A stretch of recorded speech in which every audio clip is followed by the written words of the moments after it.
नमस्कार। आज की क्लास में हम देखने वाले हैं भारत के तटीय मैदान को। ठीक है, तो चलिए हम स्टार्ट करते हैं। आपके सामने इंडिया का मैप दिखाई दे रहा होगा। ठीक है, अब भारत में जो तटीय मैदान है उसका निर्माण किस तरह से हुआ, तो हम देखेंगे कि भारत की जो देखेंगे कि जो प्रायद्वीपीय पठार, जो प्रायद्वीपीय भारत वाला हिस्सा है, वहीं से क्या है वहीं पर क्या तटीय मैदान कहाँ पर आएगा, यहीं पर आएगा ना। तटीय मैदान का मतलब है कि तट से जो लगा हुआ मैदान है, ठीक है, उसे तटीय मैदान कहेंगे। तो ये क्या हो जाएगा, प्रायद्वीपीय भारत में ही आएगा। ठीक है, अब इसका निर्माण किस तरह से, इसका विकास किस तरह से हुआ कि भारत के जो प्रायद्वीपीय भारत था उसकी जो पर्वत श्रेणियों, उसकी पर्वत श्रेणियों तथा समुद्र तट के मध्य में इसका विकास हुआ है। ठीक है, तो जैसे यहाँ पे मान लीजिए पश्चिमी घाट है, पश्चिम में क्या है, पश्चिमी घाट पर्वत श्रेणी है, और पूर्व में क्या है, पूर्वी घाट है। तो ये पूर्वी घाट और पश्चिमी घाट है, और इस साइड क्या है, समुद्र है। तो इसके जो मध्य वाला एरिया है, ठीक है, इसके जो मध्य वाला भाग है, यहीं पर क्या है, तटीय मैदान का निर्माण हुआ है। ठीक है, तो ये दोनों ओर मिलेगा आपको, पूर्वी घाट पूर्व साइड भी मिलेगा और पश्चिम साइड भी मिलेगा आपको। ठीक है, तटीय मैदान कहाँ का मिलेगा, पूर्व पश्चिम दोनों साइड आपको मिलेगा। ये जो है प्रायद्वीपीय जो भारत था उसकी पर्वत श्रेणियों, जैसे पश्चिम में पश्चिमी घाट और पूरे पूर्वी घाट तथा समुद्र तट के मध्य में हुआ है। ठीक है, यहाँ पर जो मैदान बने हैं, जो आप ग्रीन कलर से देख सकते हैं, यहाँ पे जो मैदान बने हैं उनके निर्माण में जो समुद्र निक्षेप, ठीक है, क्योंकि उससे लगा हुआ क्या है, समुद्र है, तो समुद्र के निक्षेप एवं नदियों के निक्षेप दोनों का इसमें योगदान है। ठीक है, ये मैदान का निर्माण कैसे हुआ है, समुद्री निक्षेप से हुआ है या तो फिर नदियों के द्वारा जो लाए गए जमा हुए कचरे हैं उसके निक्षेप से इसका योगदान हुआ है। ठीक है, तो ये जो मैदान है दोनों साइड मिलेगा आपको, पश्चिमी तटीय मैदान और पूर्वी तटीय मैदान। ठीक है, तो पश्चिम में अब कौन कौन से मैदान आते हैं हम उसे देख लेते हैं। ठीक है, तो जो पश्चिम में आप देखेंगे, आप गुजरात से हम स्टार्ट कर रहे थे, गुजरात भी देखेंगे समुद्री सीमा से लगा हुआ है। ठीक है, तो गुजरात का जो यहाँ पर क्या, कच्छ की खाड़ी है, यहाँ पर क्या है, कच्छ की खाड़ी है। ठीक है, और ये जो है, ये जो एरिया है आप देखेंगे ना, तीन ओर से यहाँ पर हल्का सा भी समुद्र का पानी जाता है, तो तीन ओर से जो ये एरिया है क्या है, पानी से घिरा हुआ है। ठीक है, अब कोई भी जो भूखंड है अगर वो तीन ओर से पानी से घिरा हो, उसकी आकृति बड़ी हो तो उसे क्या कहते हैं, प्रायद्वीप कहते हैं। ठीक है, तो यहाँ पर क्या, कच्छ की खाड़ी है, तो इस एरिया को कहते हैं कच्छ प्रायद्वीप। इस एरिया को क्या कहते हैं, कच्छ प्रायद्वीप। क्या कहते हैं, कच्छ प्रायद्वीप। ठीक है, तो ये क्या हो जाएगा, कच्छ प्रायद्वीप का मैदान। ये एरिया क्या कहलाएगा, कच्छ प्रायद्वीप का मैदान। और उसके नीचे जो आप देखेंगे एरिया, ये जो एरिया है, ठीक है, इतना जो पोर्शन है ये भी क्या प्रायद्वीप बना रहा है, तीनों से पानी से घिरा है, तो इस एरिया को कहते हैं काठियावाड़ प्रायद्वीप। क्या कहते हैं, काठियावाड़ प्रायद्वीप। ठीक है, तो इस एरिया को क्या कहला जाएगा, काठियावाड़ प्रायद्वीप का मैदान। ऊपर कच्छ की खाड़ी थी तो ये क्या था, कच्छ प्रायद्वीप का मैदान था, और नीचे क्या हो जाएगा, काठियावाड़ प्रायद्वीप का मैदान। ठीक है, कच्छ का मैदान हो जाएगा, कच्छ प्रायद्वीप का मैदान, और ये हो जाएगा काठियावाड़ प्रायद्वीप का मैदान। और जो बीच का भाग है ये हो जाएगा शेष गुजरात का मैदान। क्या हो जाएगा, शेष गुजरात का मैदान। ठीक है, अब उसके नीचे आएंगे तो आप देखेंगे कि जो यहाँ पर दमन, गुजरात में क्या है, दमन अपना जो यूनियन टेरिटरी है दमन पड़ेगा। ठीक है, तो दमन से लेकर गोवा तक पूरा महाराष्ट्र कवर करेगा और पूरा गोवा तक। तो ये जो मैदान है ये कहलाता है कोंकण का मैदान। कौन सा मैदान, कोंकण का मैदान। ठीक है, ऊपर में कच्छ प्रायद्वीप का मैदान, काठियावाड़ प्रायद्वीप का मैदान, शेष गुजरात का मैदान, और ये क्या हो जाएगा, दमन से लेकर के महाराष्ट्र को कवर करते हुए गोवा तक हो जाएगा कोंकण का मैदान। कौन सा मैदान होगा, कोंकण का मैदान। ठीक है, उसके बाद आपका कर्नाटक में आ जाएगा कर्नाटक का मैदान। कर्नाटक में क्या आ जाएगा, कर्नाटक का मैदान या कन्नड़ का मैदान। ठीक है, और नीचे केरल में आपका आ जाएगा मालाबार का मैदान। केरल में क्या आ जाएगा, मालाबार का मैदान। तो इतने सारे जो मैदान है आपको पश्चिमी तट पर याद करने हैं। ठीक है, कुल 6 मैदान है। आप देखेंगे ऊपर कच्छ का मैदान, कच्छ प्रायद्वीप का मैदान, ये काठियावाड़ प्रायद्वीप का मैदान, शेष गुजरात का मैदान, आपका दमन से लेकर महाराष्ट्र कवर करते हुए गोवा तक हो जाएगा कोंकण का मैदान, उसके नीचे कर्नाटक में कर्नाटक का मैदान, और केरल में आ जाएगा आपका मालाबार का मैदान। कौन सा मैदान, मालाबार का मैदान। ठीक है, उसके बाद हम पश्चिमी तट में देखते हैं, सॉरी पूर्वी तटीय में। तो पूर्वी तटीय में कौन कौन से मैदान आएंगे, सबसे पहले आएगा उत्कल का मैदान। ठीक है, उड़ीसा में आ जाएगा आपका उत्कल का मैदान। उड़ीसा में क्या आ जाएगा, उत्कल का मैदान। फिर आधा जो उड़ीसा है, ठीक है, उड़ीसा से आप देखेंगे पूरा आंध्र प्रदेश तक आपका आ जाएगा, कौन सा मैदान आ जाएगा, ये हो जाएगा आंध्र का मैदान। उत्कल का मैदान, आंध्र का मैदान, और तमिलनाडु में तमिलनाडु का मैदान। ठीक है, तो आपको नाम, तो इसका नाम इजी है। उड़ीसा का पुराना नाम क्या था, उत्कल था, तो उड़ीसा के उत्तर में क्या हो जाएगा, उत्कल का मैदान हो जाएगा। ठीक है, और आधा जो उड़ीसा का दक्षिणी भाग है वहाँ से लेकर पूरा आंध्र प्रदेश तक क्या हो जाएगा, आंध्र का मैदान, और नीचे हो जाएगा तमिलनाडु का मैदान। ठीक है, तो ये आपको इतना याद करने की ज़रूरत नहीं है। लेकिन जो पूर्वी तटीय जो प्रदेश है, पूर्वी तटीय जो मैदान है, वहाँ पे प्रदेश को स्थानीय आधार पर ही बांटा गया है। ठीक है, तो जो पूर्वी तटीय मैदान को स्थानीय आधार पर 2 भागों में हम बांट के देखते हैं।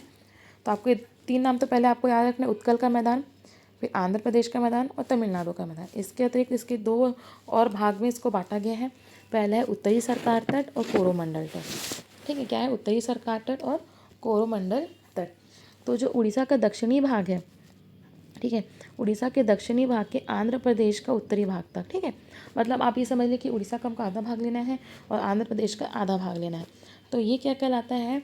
ये कहलाता है उत्तरी सरकार तट। क्या कहलाता है? उत्तरी सरकार तट। ठीक है, अब उत्तरी सरकार तट के नीचे से मतलब आंध्र प्रदेश का कुछ भाग और से लेकर कन्याकुमारी तक, ठीक है, तो इसे लेकर कन्याकुमारी तक क्या कहलाता है? ये कोरोमंडल तट। ठीक है, तो उत्तरी सरकार तट आपको उड़ीसा और आंध्र प्रदेश को आधा आधा लेना, आधे से थोड़ा ज़्यादा लेना आंध्र प्रदेश को। तो उड़ीसा और आंध्र प्रदेश को मिला के उत्तरी सरकार तट, और आंध्र प्रदेश का दक्षिण हिस्सा और तमिलनाडु में कन्याकुमारी तक आ जाएगा आपका कोरोमंडल तट। ठीक है, तो इतना आपको तट के नाम जो है इसमें याद रखना है। अभी इन सारी चीज़ों को हम डिटेल में देख लेते हैं। तो हम पहले पश्चिमी तटीय मैदान से याद करते हैं। हमने देखा था यहाँ पे कच्छ का मैदान। ठीक है, हमने क्या देखा था यहाँ पर? कच्छ का, ये कच्छ का मैदान था क्योंकि कच्छ की खाड़ी से लगा, तो कच्छ प्रायद्वीप का मैदान, क्योंकि प्रायद्वीप बन रहा है यहाँ पे तीनों से घिरा, क्या पानी से घिरा हुआ है। ठीक है, तो कच्छ प्रायद्वीप का मैदान क्या है? कच्छ प्रायद्वीप के मैदान में देखेंगे तो इसके उत्तर में जो है कच्छ का रण है। ठीक है, क्या है उत्तर में? क्या है? कच्छ का रण है। उत्तर में जो है यहाँ पे कच्छ का रण है। कच्छ का मतलब कच्छ का रेगिस्तान है यहाँ पे। ठीक है, याद आपको रखना है, बस इसमें आपको ये याद रखना है। उसके बाद आप देखेंगे कि उसके नीचे काठियावाड़ का मैदान है। कौन सा? काठियावाड़ प्रायद्वीप का मैदान। ठीक है, इस मैदान में क्या है कि ये जो है जो कच्छ की खाड़ी है, क्या है? कच्छ की खाड़ी है, पोषण है ना। तो कच्छ की खाड़ी जो है वो कच्छ प्रायद्वीप के मैदान को और जो है काठियावाड़ प्रायद्वीप के मैदान को अलग करती। कौन सी खाड़ी अलग करती? कच्छ की खाड़ी। ठीक है, ये आपको इसलिए याद रखना है क्योंकि गुजरात में खंबात की खाड़ी भी है। ठीक है, तो ऑप्शन में आप कंफ्यूज होंगे, इसलिए आपको याद रखना है कि जो कच्छ की खाड़ी है वो कच्छ प्रायद्वीप के मैदान और काठियावाड़ प्रायद्वीप के मैदान को अलग करती। ठीक है, और इसके दक्षिण में यहाँ पर क्या? गिरनार पहाड़ियाँ हैं, गिरनार, और उसके नीचे गिर की पहाड़ी है गुजरात में। ठीक है, काठियावाड़ प्रायद्वीप के मैदान में क्या है? इसके जो दक्षिण में है वहाँ पर क्या है? गिरनार की पहाड़ी है और उसके नीचे गिर की पहाड़ी है, ये आपको याद रखना है। ठीक है, और जो शेष है ये क्या है? गुजरात का मैदान है। शेष क्या है? गुजरात का मैदान है। यहाँ से नर्मदा, ताप्ती, माही, साबरमती नदी इसमें बहती है। ठीक है, बहुत सारी नदियाँ बहती हैं। कौन कौन सी? नर्मदा, ताप्ती, माही, साबरमती नदी यहाँ पर बहती है, याद रखना है। उसके बाद हमने देखा था नीचे में कोंकण तट था, वो आपकी गुजरात में यहाँ पे दमन अपना यूनियन टेरिटरी पड़ता है। तो दमन पूरे महाराष्ट्र को कवर करते हुए गोवा तक क्या था? कौन सा मैदान था आपको?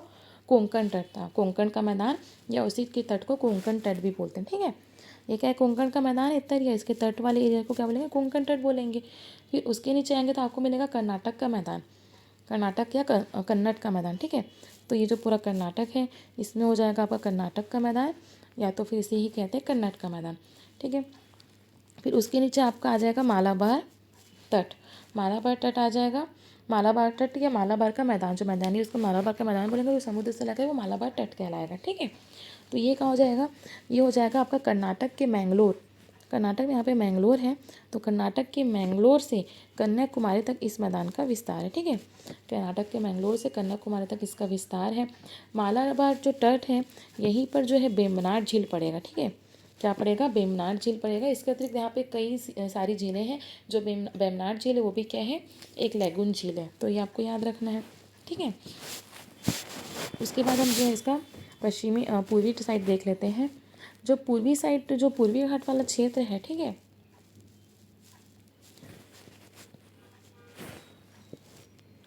तो आप देखेंगे कि जो पूर्वी घाट है, ठीक है, पूर्वी घाट का विस्तार कहाँ से कहाँ तक है देखेंगे तो यह मैदान जो है पूर्वी घाट एवं समुद्र तट के बीच उत्तर में स्वर्ण रेखा नदी से दक्षिण में कन्याकुमारी तक फैला है। ठीक है, तो ये मैदान में क्या पूर्वी घाट हमने देखा था, पूर्वी घाट है और यहाँ समुद्र के बीच में इस मैदान का निर्माण हुआ है। ठीक है, नदियों के द्वारा या समुद्र के निक्षेप के द्वारा इसका जो विस्तार है उत्तर में स्वर्ण रेखा नदी। ठीक है, तो स्वर्ण रेखा नदी जो जमशेदपुर से निकलती है झारखंड के, यहाँ पर बहती है। ठीक है, और छत्तीसगढ़ से जो है माही नदी आती है। ठीक है, तो जो है स्वर्ण रेखा नदी से लेकर कन्याकुमारी तक इसका विस्तार है किसका, पूर्वी तटीय मैदान का, ये आपको रखना है, ठीक है। और यह जो मैदान है पश्चिमी घाट से अधिक चौड़ा है, ठीक है। पश्चिम तटीय मैदान से अधिक चौड़ा है पूर्वी घाट का मैदान, ठीक है। क्योंकि जो गोदावरी कृष्णा नदी जो है पूर्वी घाट में व्यापक अपरदन कर मुहाने पर डेल्टा का निर्माण करते हैं, ठीक है। क्योंकि सारी जो नदियाँ होती है पश्चिमी घाट से, चाहे वो कृष्णा नदी हो, गोदावरी नदी हो, सारी नदियाँ जो है वो पूर्वी घाट में ही जाकर बंगाल की खाड़ी में जाकर के गिरती हैं। तो वो अपने मुहाने पर क्या करती हैं, किसका निर्माण करती हैं, डेल्टा का निर्माण करती है। इसलिए ये एरिया जो है ज़्यादा मैदानी वाला जो इसका एरिया है पूर्वी घाट का वो ज़्यादा चौड़ा है, ठीक है। वो पश्चिमी घाट वाले मैदान से पूर्वी घाट की जो मैदान है, एरिया है, वो ज़्यादा चौड़ा है। ये आपको याद रखना है। इसका विस्तार कहाँ से है, स्वर्ण रेखा नदी से इसका जो विस्तार है वो स्वर्ण रेखा नदी से लेकर कन्याकुमारी तक है, ये आपको याद रखना है। तो अब देखेंगे इसको 3 भागों में बांटा गया था, पूर्वी तटीय मैदान, उत्कल का मैदान, आंध्र का मैदान और तमिलनाडु का मैदान, ठीक है। तो आप देखेंगे यहाँ पर जो है स्वर्ण रेखा नदी आती है प्लस महानदी भी यहाँ पर बंगाल की खाड़ी में गिरती है, हमेशा में जाती है, ठीक है। तो उसका जो बीच का मैदान है, दोनों के बीच का जो मैदानी एरिया है स्वर्ण रेखा से महानदी के बीच का जो डेल्टा वाला भाग है उसे ही उत्कल का मैदान कहते हैं, ठीक है। तो स्वर्ण रेखा नदी और महानदी के बीच का जो डेल्टा वाला भाग है उसे ही क्या कहते हैं, उत्कल का मैदान कहते हैं। क्या कहते हैं, उत्कल का मैदान कहते हैं, ठीक है। अब आप यहाँ पे देखें, आपको चिल्का झील दिखाई देगी, ठीक है। एक चिल्का झील है और आंध्र प्रदेश और तमिलनाडु के बीच में आपको जो है पुलिकट झील दिखाई देगी, ठीक है। क्या दिखाई देगी, चिल्का झील, और आंध्र प्रदेश में आपको दिखाई देगी पुलिकट झील। चिल्का झील एक लैगून झील है, वैसे पुलिकट झील भी एक लैगून झील है, ठीक है। तो चिल्का झील जो है वो भारत की सबसे बड़ी लैगून और नमकीन झील है। चिल्का झील क्या है, एक लैगून झील है जो कि भारत की सबसे बड़ी और नमकीन झील है, ये आपको याद रखना है। तो उत्कल का मैदान क्या था, आपकी स्वर्ण रेखा नदी से महानदी के बीच का जो डेल्टा वाला भाग है वही उत्कल का मैदान था। अब देखेंगे आंध्र का मैदान किसे कहेंगे, चिल्का से लेकर के पुलिकट झील तक, चिल्का झील से लेकर के पुलिकट झील तक का जो मैदानी वाला एरिया है इसे ही आंध्र का मैदान कहेंगे। क्या कहेंगे, आंध्र का मैदान कहेंगे, ठीक है। अब ये पुलिकट झील से नीचे कन्याकुमारी तक का जो मैदान है उसे क्या कहेंगे, उसे तमिलनाडु का मैदान कहेंगे, ठीक है। तो पुलिकट से जो कन्याकुमारी तक का मैदान है उसे क्या कहेंगे, अपना तमिलनाडु का मैदान कहेंगे, ठीक है। इतना आपको याद रखना है। उसके बाद इसका अतिरिक्त 2 और विभाजन किया गया पूर्वी घाट का, ठीक है। एक है उत्तरी सरकार तट और दूसरा है आपका कोरोमंडल तट। क्या क्या है, उत्तरी सरकार तट और कोरोमंडल तट। तो उत्तरी सरकार तट किसे कहेंगे, तो आप देखेंगे कि उड़ीसा का दक्षिणी तट, ठीक है, उड़ीसा का जो दक्षिणी तट है वह आंध्र प्रदेश का जो उत्तरी तट है इसे मिलाकर कहते हैं उत्तरी सरकार तट, ठीक है। क्या कहते हैं, उत्तरी सरकार तट, ये आपको याद रखना है। उसके बाद क्या है, कोरोमंडल तट। कोरोमंडल तट किसे कहेंगे, कि उत्तरी सरकार तट के दक्षिण से, ठीक है, ये तो उत्तरी सरकार तट हो गया उड़ीसा का, इसमें दक्षिणी भाग आ जाएगा, क्या आ जाएगा, उड़ीसा का दक्षिणी भाग आ जाएगा और आंध्र प्रदेश का जो है उत्तरी भाग आ जाएगा। अब उत्तरी सरकार का दक्षिणी भाग मतलब आंध्र प्रदेश का दक्षिणी भाग, ठीक है, आंध्र प्रदेश के दक्षिण से लेकर के कन्याकुमारी तक के तट को क्या बोलते हैं, कोरोमंडल तट। क्या कहते हैं इसे, कोरोमंडल तट कहते हैं, ठीक है। तो यहाँ पर जो है तटीय मैदान वाला जो है चैप्टर यहाँ पर कंप्लीट होता है, ठीक है। आई होप आपको मेरा वीडियो पसंद आया होगा। अगर आपको मेरा वीडियो पसंद आया तो प्लीज़ मेरे चैनल को सब्सक्राइब जरूर कीजिएगा। धन्यवाद।